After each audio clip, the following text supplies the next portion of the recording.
Well, here's something you may not have seen coming: a conversation with a TV newcomer who has partial sight. And it's about a comedy series based on her life. Meet her next on Brio TV, the podcast.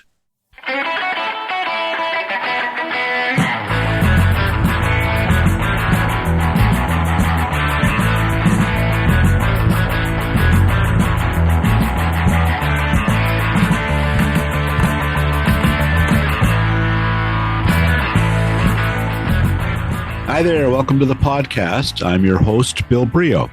If you happen to catch the previous episode, I had a conversation with Jonathan Torrens. He's worked on at least a dozen shows over the years as an actor, writer, producer, and director, but we mainly talked about one of his new series, Pretty Blind. It stars my guest on this episode, Jennie Bovard. You can find this series on AMI, a leader in offering accessible content and providing a voice for Canadians with disabilities. Jennie, as described in her AMI TV bio, is a running, beer-drinking 30-something with albinism. She loves making people laugh and is very involved in helping to create accessible sports and recreation opportunities in her community. She's lived with partial sight all her life, has a diploma in film and TV production, and lives in Halifax. She's been recording a podcast for several years called Low Vision Moments, where she talks about things that have happened to her as a partially sighted person, such as, well, that time she physically distanced herself from a post because she thought it was a person. Well, I think we've all been there on that one. Anyway, showrunner Mark Forward and producer Torrens, two cast members who worked together for several years on Mr. D, spun her stories into a 6-episode first season of Pretty Blind, which premieres July 8th on AMI. Who better to tell us more about Pretty Blind than the star herself? And here she is, Jennie Bovard. All right. Well, listen, congratulations on your new show on AMI. Thank you. Pretty Blind. I just talked with Jonathan Torrens about his experiences on the show. I've interviewed him over the years, so it was fun to reconnect. Isn't he the best? Yes. It's a pretty extraordinary career he's had. I've been talking to him since he was on Street Sense, I think, so wow, quite a long time. But glad that you guys got together, and also with Mark Forward. So tell me, how did the show come about? How did you meet those two? And just bring me through the genesis of your show. I'd be happy to.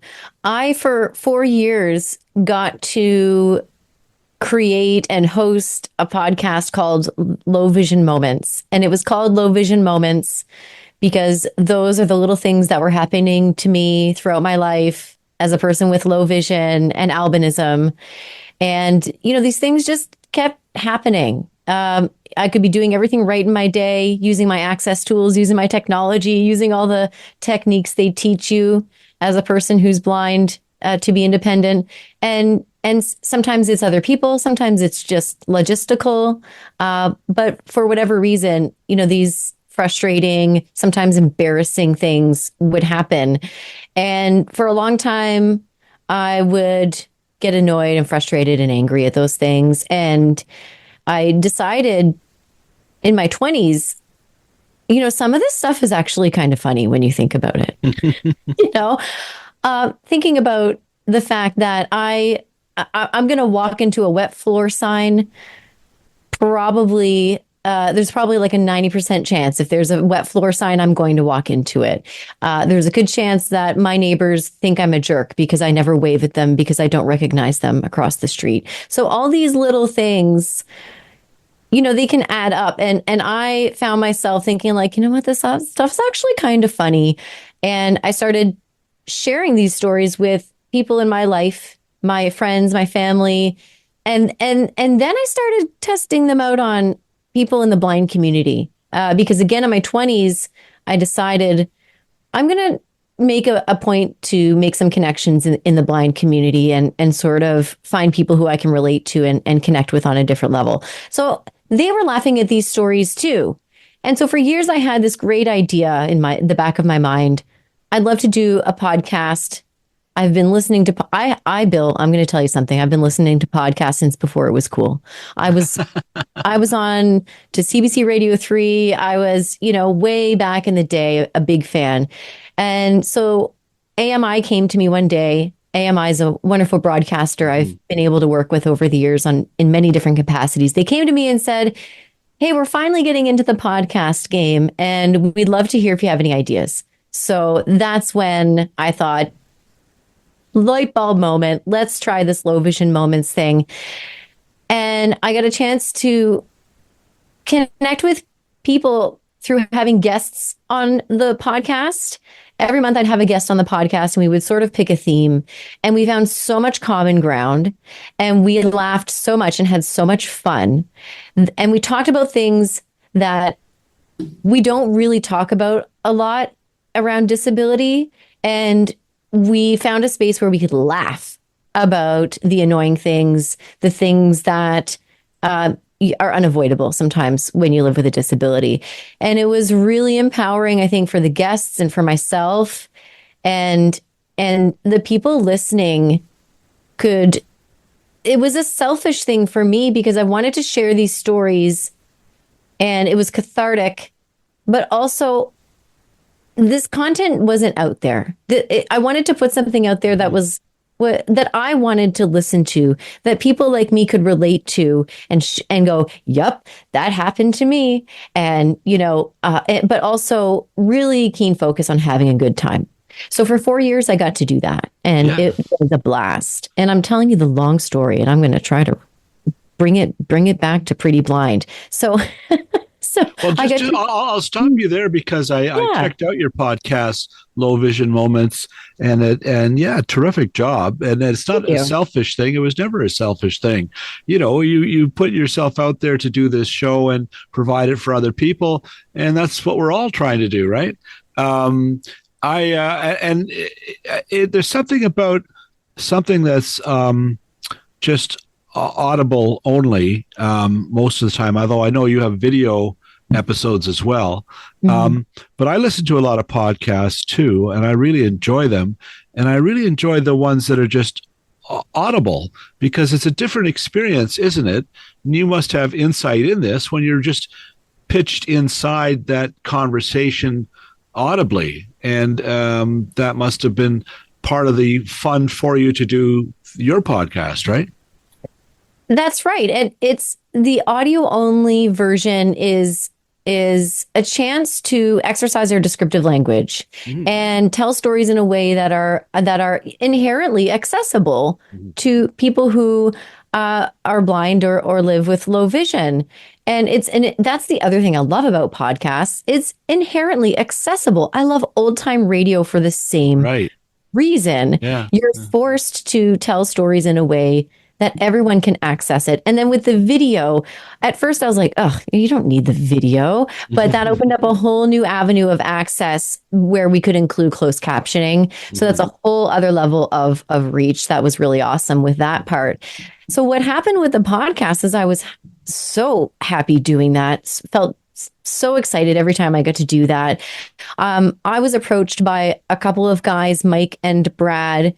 They ran Flow Video. I got to work with them in the past on a different project with AMI. They one day phoned me up and said, we love these silly stories that you're telling on the podcast, and we want to do something more with it. We didn't know what.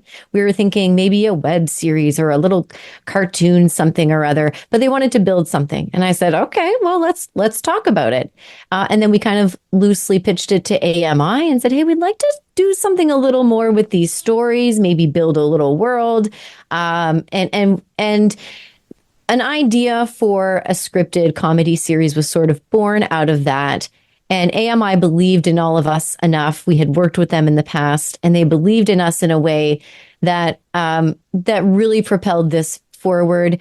AMI helped us make those connections with Jonathan Torrens, and then in turn, Jonathan Torrens brought Mark forward into the mix.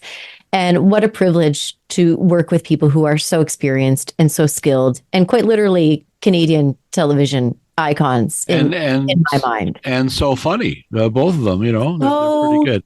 funny. Bill, what business do I have working with these people? I kept asking myself, but they are so. Jonathan Torrens is such an incredible. He was an incredible mentor and such a natural leader throughout the whole process, and that was from the get go. From figuring out the logistics in the beginning, the logistics of blindness, I would say, logistics of albinism and blindness, and how that relates to making a TV series. From the get go, they were open and wonderful. Let's, as you mentioned, give some credit to AMI, because I believe this is their first scripted venture, isn't it, as a TV show? This is absolutely one of the first scripted comedy series that AMI has ever done. I believe it's their first scripted comedy. Yeah. And the other really amazing thing that I love about Pretty Blind is we've done what's called integrated described video. So a lot of content on television, in film, and obviously on AMI has described video added. It's an added track on top of the dialogue and everything else going on. Integrated described video means that it's kind of more naturally part of the storytelling.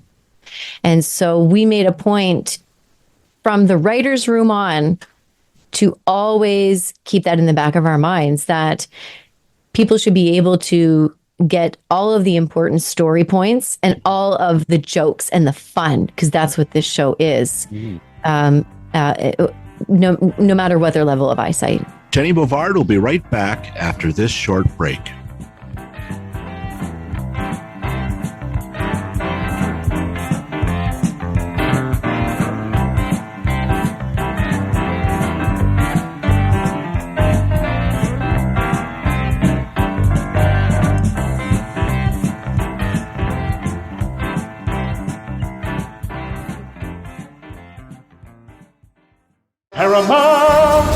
Here on the Mountain of Entertainment, we take crime off the streets and bring it right into your living room.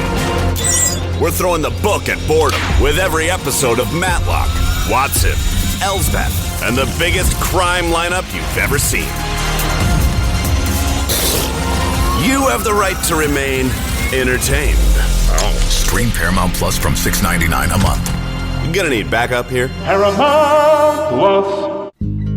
Well, summer is here, and the time is ripe for Christmas movies on TV. Yes, Christmas in July is back at Super Channel Heart and Home. They've scheduled a fan favorite Christmas movie every night in July, including the Jingle Bell Jubilee. Psyched about celebrating UFO Day? Well, look no further than Alien Corridors, a Super Channel Quest original, which visits extraterrestrial hotspots.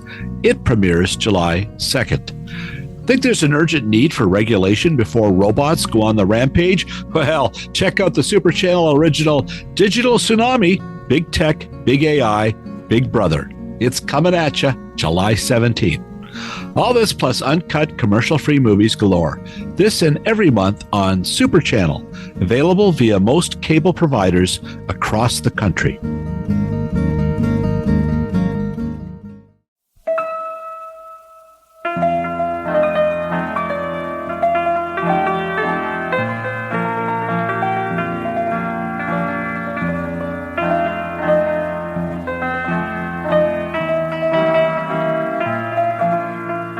And we're back with the star of AMI's Pretty Blind, Jennie Bovard. Well, I watched the pilot, and I actually really liked the way the title sequence is spoken. I thought, man, every show should do this. It's right. It's something cool about hearing it. And so it didn't dawn on me until I was finished watching it. I was like, oh wait, that was done on purpose for another reason, so it didn't really intrude. It actually added to, I thought, and actually in a funny way. I think it drives home too. It forces people to pay attention to the people involved in making the magic, which is something that's lost on people. If I go, I miss the credits. I don't. You know what I mean? I don't. Right. I recognize actors by their voices and not by their name. I'm like, yeah, I'm pretty good at the voice thing.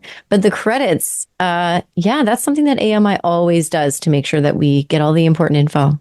Usually on credits, you can't read them anyway. They're too tiny and they go by so fast at the end. See, I didn't know that. I thought that was a blind thing. So No, everybody has that challenge. Just let's get back then. So you meet Mark and Jonathan.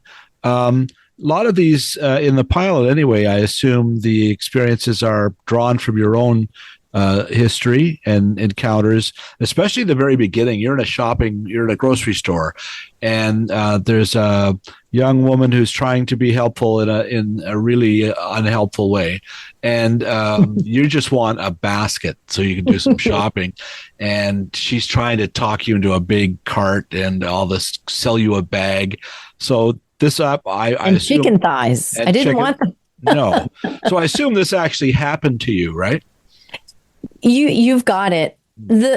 I would say, I hate to put a percentage on it, but almost every single story, joke throughout the series that is related to blindness or albinism or low vision or disability, they all come from a place of experience. There's an air of truth in every little bit of that. And much of it is drawn from the podcast and from the stories that people were kind enough to share with me. A lot of it is my personal experience, but a lot of the jokes and the stories and the themes come from things that I've heard repeated from other people in the blind community and in the community of people with albinism. And so it's no one person's experience. It's kind of a whole community thing. Well, it's kind of great in a way. Like a podcast is sort of like opening out of town or doing stand up, or it's just this great way of getting reaction to things and finding out that they're funny. And then it's your workshop, right? That's smart to have used it that way. Good for you. Thank you. Yeah.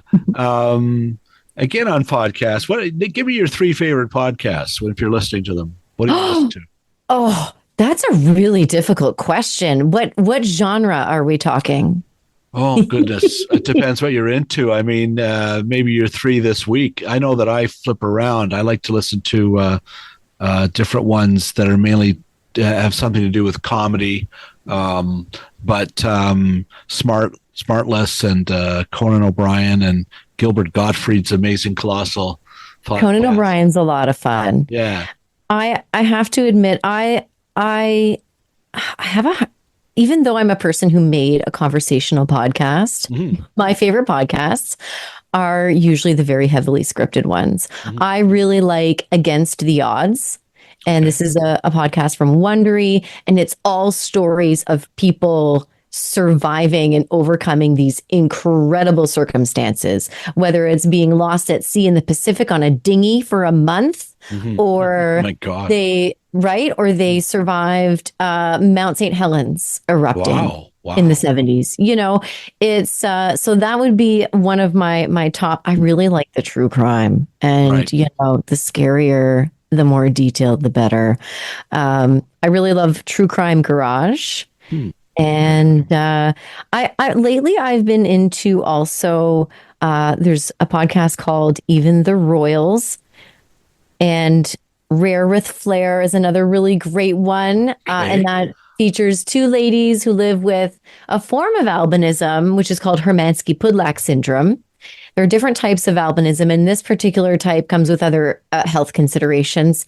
And they talk about their chronic illness and living with albinism, and they're just 2 best friends who really have engaging conversations about everyday life, but they really weave their disability experiences and their health condition. They weave those stories in so nicely. Don't get me talking about podcasts. I'll go on. I'll go on for days. Well, I'll sneak one last one. I just listened to What Went Wrong about movies and things, and I thought that was pretty cool. Oh, that's fun. Now, albinism. I'm just curious. You know, when we see on the show, when you're in the grocery store and the manager comes in, and the question seems to be, well, how blind are you? And that's the title of your show is Pretty Blind. You know, do you find that that's actually true? Do people question you on it? It's almost like you're being challenged. It's almost like you're parking in a handicapped spot, and they see the sticker and they see you walking out of the van, and how handicapped are you? Like, is that something that occurs in your life that people do ask you that? It forever fascinates me why so many people think that there's an advantage to faking a disability. God, wow. Why would we fake it? But there are a lot of people who assume that blindness in particular is very black and white. And in reality, a really small percentage of people who live with blindness see absolutely nothing. Most of us have usable vision. Mm-hmm. And even within the albinism community, our visual acuity and how we see the world, there's a huge variety even within albinism. I know people with albinism who can drive a car unassisted. Wow. I know people with albinism who are dog guide users, and I fall somewhere in between. I'm like a part-time situational white cane user, and I've had my whole life to adjust and figure out my vision and how to move about the world in a sometimes seamless way. Mm. So it's confusing to people because they don't have a personal connection to it. So and they haven't been exposed to it. So I used to think, my God, these people are so ignorant. But it's really, that is part of the beauty of Pretty Blind for me, is the incidental learning and awareness that I think is going to happen when people get to watch it that maybe don't have that personal connection or understanding. Because I get that it's confusing. I'm a runner. I'll run around my neighborhood unassisted for a long period of time, and many days a week, and people see me out walking and doing things independently, seemingly easily, but there's always a lot of planning that goes into being able to do those things. Mm-hmm. I can run around my neighborhood because I know where everything is. I've applied training, like literal training that I've received as a blind person to get around safely. So I might be using a cane 1 minute, and then you might see me put it away and I don't need it anymore. And that, I understand, can be confusing to people, but it's never safe to make an assumption about what someone can and cannot see. It's a huge spectrum. You're described on the Low Vision Moments site as Jennie Bovard is a running, beer drinking 30-something with albinism. This sounds very dangerous if you did that all at once. I would never. Very responsible. Well, I hope when you're running, like if some kid could leave a bike someplace, or there must be obstacles occasionally where you're the hazards. Yeah, the hazards are there for sure. And I've had some close calls. But it's, what? It's I often say, like, the things that happen when you're blind or have low vision, they could kind of happen to anybody, but it's just more likely, we're maybe a little bit more likely to trip on a curb or not see something in the sidewalk. So I'm fortunate enough that, and I'm really, I have to be super conscientious. Right. I run the same route all the time. So again, I know the flow of traffic. I know where everything is. And if there's something in the sidewalk, I can usually tell there's something there. I can't tell what it is. Okay. If you're working on a sitcom like this, you're working from a script. Do you have a large type script? Like, is that a challenge just to learn lines? That's what I sort of was alluding to when I talked about the logistics of blindness. And that was one of the things in this process that I had to figure out along the way. I made sure to ask for scripts as far in advance as I could have them, because something about a lot of us in the blind community is we have a pretty good memory because we have to. There's a lot of memorization involved in our daily lives. And so I was able to get the scripts ahead of time in a digital format. And that allows me to manipulate the font, change the font, put it on the page how I want it. And I did have very large print scripts.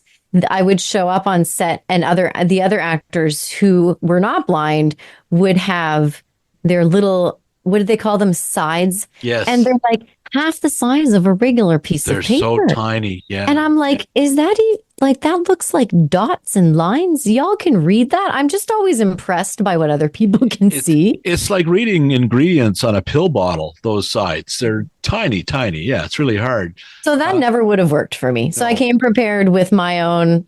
I did a little, sometimes it takes a little bit of energy on our side, and that's okay. But yeah, we problem solved a lot of things, and that was one included. Well, kudos to you for doing it that way, and also for them getting you scripts early, which is hard in this business. More with Jennie in just a moment.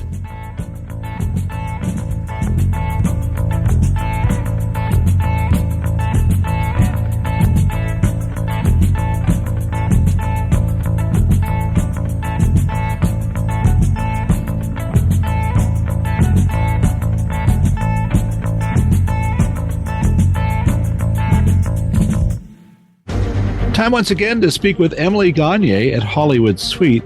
Emily, my goodness, it's so great to see you. Now, I turn on Hollywood Suite and it looks totally new, totally different. What is going on? We've done a little bit of a makeover, Nice. Bill. Some of our channels are just adjusting a little bit. We now have 70s plus, 80s and 90s combined, 2000s, and then 2010s plus. So same content, just a different organization. Okay, well, that makes some sense. And congrats, it looks really cool. What have you got content-wise for us this summer? You know, we always have lots of great movies, but I'm really excited about the fact that we have a new series this summer called Hell Motel, which is from the creators of Slasher, if you're a fan of that franchise. Yeah. This is a new thing from them, but it's a slasher kind of series in terms of the genre. It's about these true crime enthusiasts that go to a famous murder site. As you have it, more murders happen. And you have one of our favorites on here at Brio TV, the podcast, starring in it, right? Is that Eric McCormick? It is, of course. Yes. He's done 2 episodes. So love to see him. He's in Hell Motel. Awesome. He sure is. He sure is. He's a big star. And I would be remiss if I didn't mention the fact that the show is starting on Friday the 13th, Friday, June 13th. Oh, I bet that's not an accident. So smartly programmed. Well done. Well, that's exciting. Congratulations. Hell Motel all month, all summer, I assume, on Hollywood Suite. Thanks, Bill.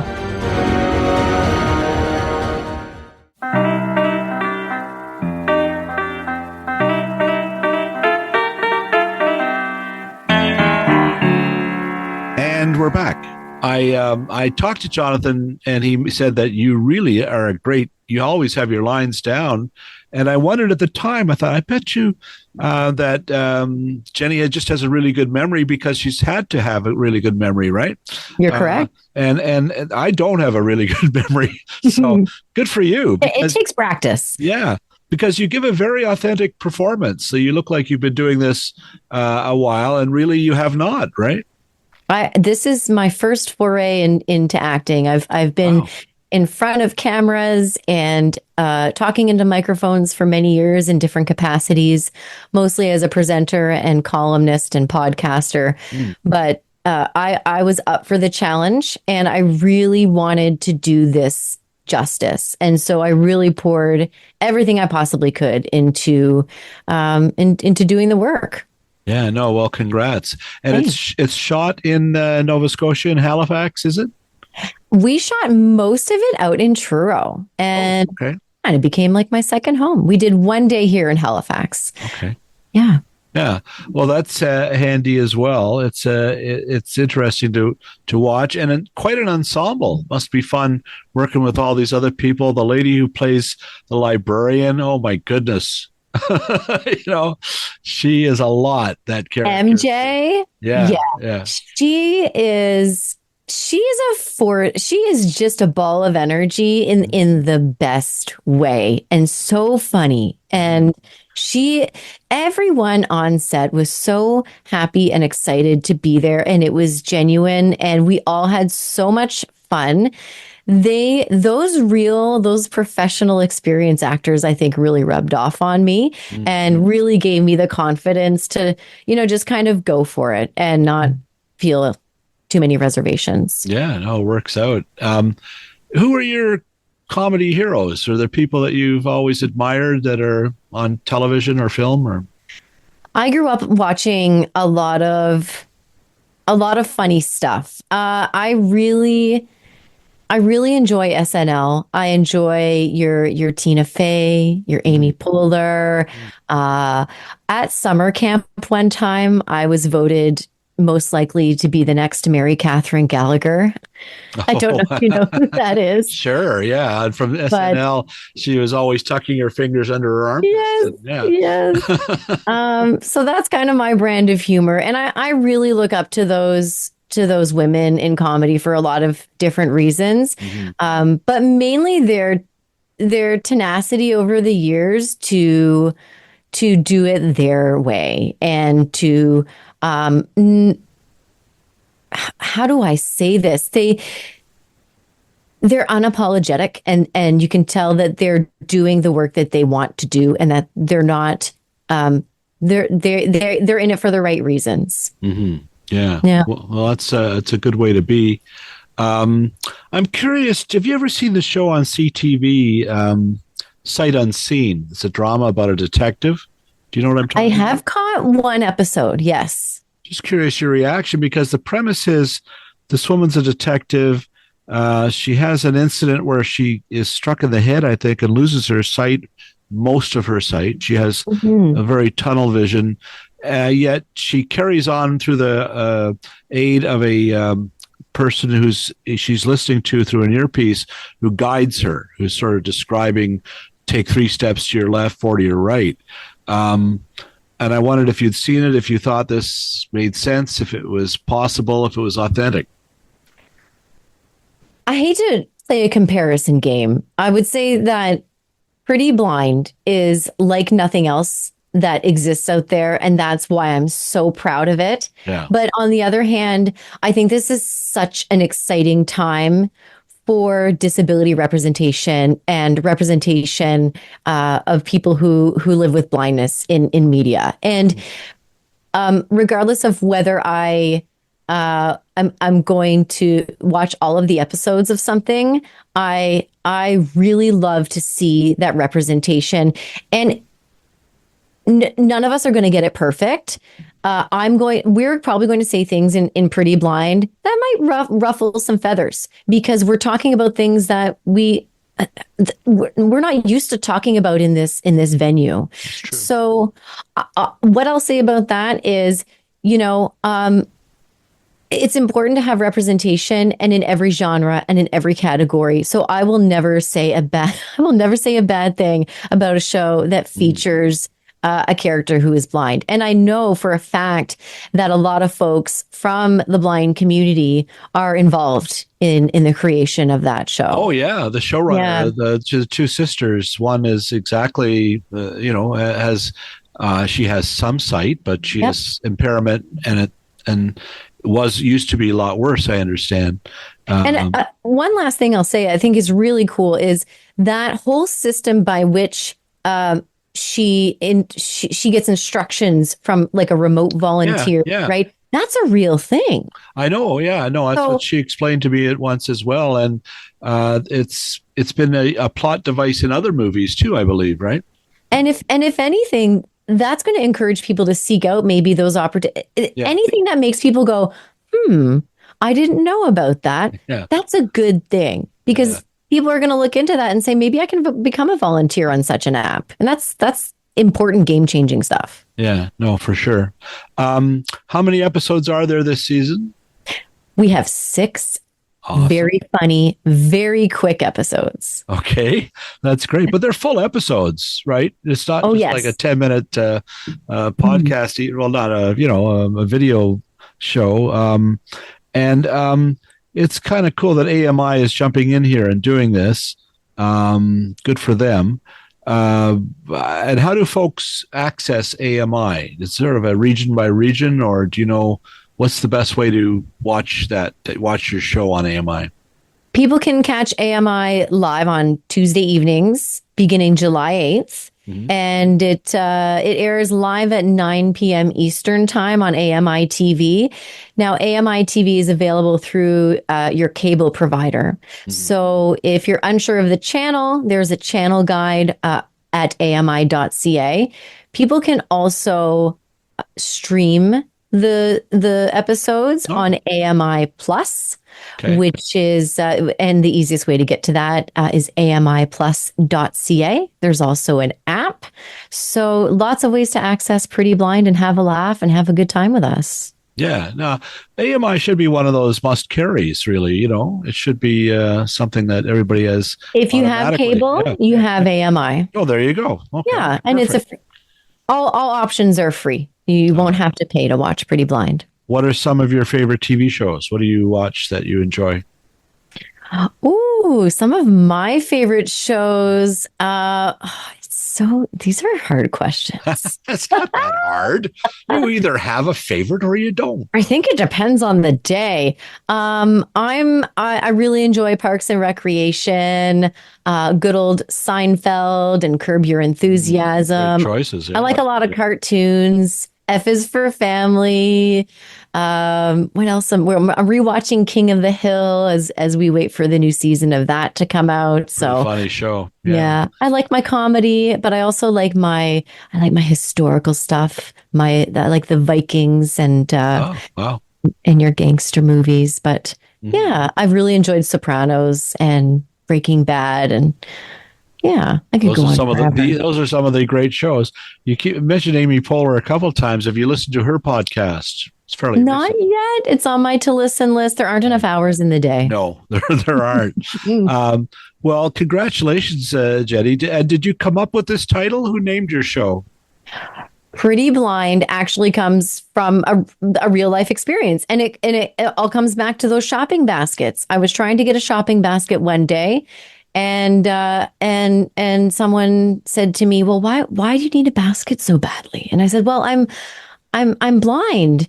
And the clerk said, but you're so pretty. And I was like, whoa. Oh my goodness. Wow. This was not the point of the conversation. I'm so taken aback. That's crazy. And that's kind of where it all comes from. Well, congratulations on it. It's such an achievement to have a TV show, to make a show, it's a privilege. Hats off to you. It's hard work, but you must find it's very rewarding to see it come together. And I'm sure you have friends and family who are pretty excited. So congratulations. And thank you so much. Looking forward to seeing more episodes. Do we have any guest stars coming up you want to mention or anything like that? I'm really excited about the episodes. There's an episode that features my fellow goalball players. And so to have a whole group of us blind people on set for a few days was so much fun and just such an awesome learning experience for everybody because we all have different needs. And it is, I think it's going to be one of the funniest episodes. But our friend from AMI, Dave Brown, also makes a little appearance, which is pretty great. Awesome. Explain Go Ball. I'm not familiar with it. How does that work? Forgive me. I throw it in conversation, forgetting that it's not common knowledge necessarily. So goalball is a sport specifically designed for people who are blind. And it was developed just after World War II as a way to help vets rehabilitate who had lost their sight. And so it's grown since then. It became a Paralympic sport back in the 70s. And so I get to play this blind sport with our provincial Nova Scotia team. Wow. And it's a really interesting sport. There are 3 people on the court at any given time, and we are all blindfolded. And so no matter your level of eyesight, we're all sort of on a level playing field. We have tactile indicators on the floor with tape and string, and that helps us tactily orient ourselves on the court. So we know where the boundaries are within our court where we're supposed to be playing. And so 3 people are protecting a net behind us. That's the length of a volleyball net and about a couple meters high. So it's a huge net, and we're protecting it with our bodies. And the whole aim is we have this ball that weighs about 3 pounds, has bells in it. It's like a thick basketball. Wow. And we throw it as hard as we can at the opposing team. We in a bowling motion. It can bounce around, though, and there are rules around that. But you throw it as hard as you can, and obviously with some strategy at the opposing team. And so we're throwing our bodies in front of this ball, almost like the opposite of dodgeball, to block it from going into our net. I encourage you to YouTube it. It's really entertaining. It's a lot of fun. All right. Well, and you'll learn about it in the show. You can just wait and watch the show. Okay. Good. It's not in the first episode. Looking forward to it then. Well, that seems that's awesome. Congrats on everything. And Pretty Blind, we'll just remind people, July the 8th on AMI. Jennie, congratulations. All the best with you on the show. Thanks so much. Pleasure to talk with you, Bill. You too. Take care.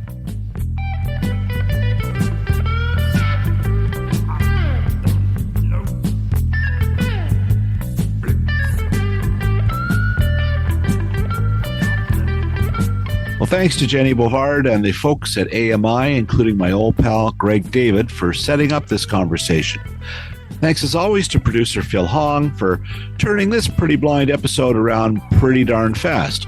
Kudos again to those crispy critters, BJ Del Conte and Paul Boudra, along with piano man Stephen Dudley, for the music heard on these podcasts. Finally, thanks to you, listener. If you liked what you heard, please spread the word. I'm Bill Brio. Thanks for listening.